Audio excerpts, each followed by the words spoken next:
تحبون الله فاتبعوني يحببكم الله ويغفر لكم ذنوبكم والله غفور رحيم. Yang ingin segera menikah karena sulit mengendalikan syahwat, namun tidak punya waktu untuk mencari nafkah karena banyak belajar waktu di Ma'had.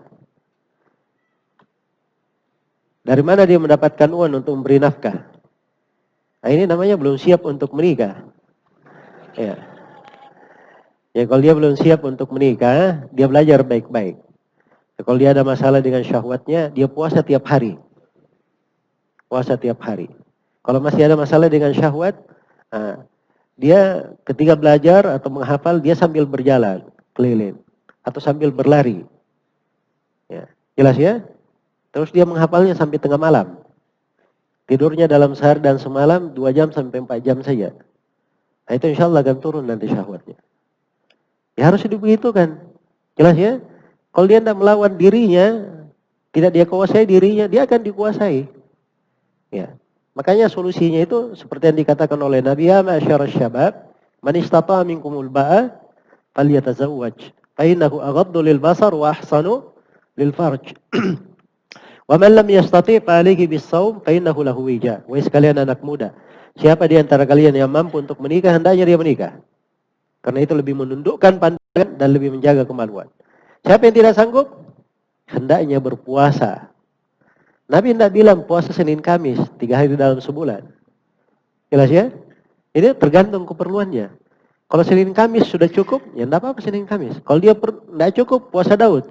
Sehari puasa, sehari berbuka. Tidak cukup juga, masih masalah dengan syahwatnya, puasa tiap hari. Puasa tiap hari. Jelas ya? Baik. Kalau tidak cukup, ketika dia berbuka di malam harinya, jangan dia makan lagi sampai subuh. Nah, tapi jangan dia lanjut puasa ya. Nah, ini kan semua dari hal untuk apa? Kiat-kiat supaya dia bisa menghadapi dirinya. Semoga Allah memberikan kelapangan untuk semuanya. Dan siapa yang menjaga kesucian diri, ingat Allah berfirman, "Falyasta'fifil ladzina la yajiduna nikahan hatta yughniyahumullahu min fadli." Hendaknya orang yang tidak mampu menikah menjaga kehormatan dirinya sampai Allah mencukupi dia dari keutamaannya.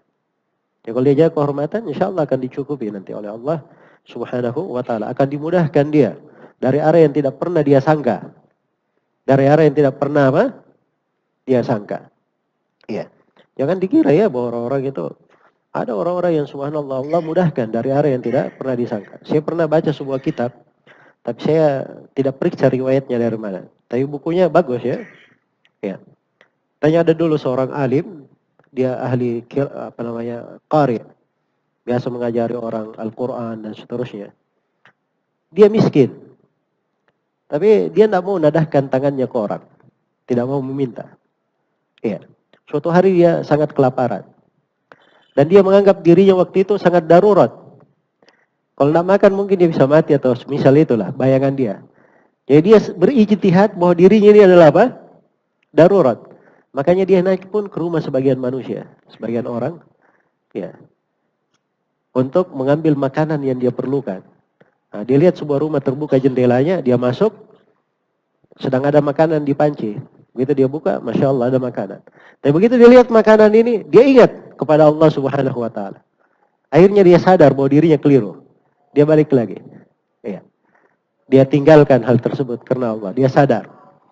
Maka dia pun berada di masjid bermohon kepada Allah, tiba-tiba datang orang yang menawarkan kepadanya, di sini ada anak perempuan yang dia ini baik, solihah, dia perlu dicarikan suami dan kayaknya kamu ini cocok untuk dia. Ya. Maka singkat cerita langsung dinikahkan. Begitu dia masuk ke rumah tersebut, ternyata panci yang dia buka tadi itu, nah itu rumah anak perempuan itu tadi. Jelas ya? Jadi kadang seorang itu diberi rezeki oleh Allah dari arah tidak pernah dia sangka. Tapi ingat ya, dia jaga dirinya di atas ketakwaan. Di atas dirinya, di atas ketakwaan. Kalau dia sudah masalah dengan syahwat, terus ke kanan, ke kiri, ya mutar, berbalik. Nah ini repot, nah bisa jungkir balik nanti jatuh. Ya. Semoga Allah memberi sabat, keteguhan kepada kita semua dan memberikan kecukupan.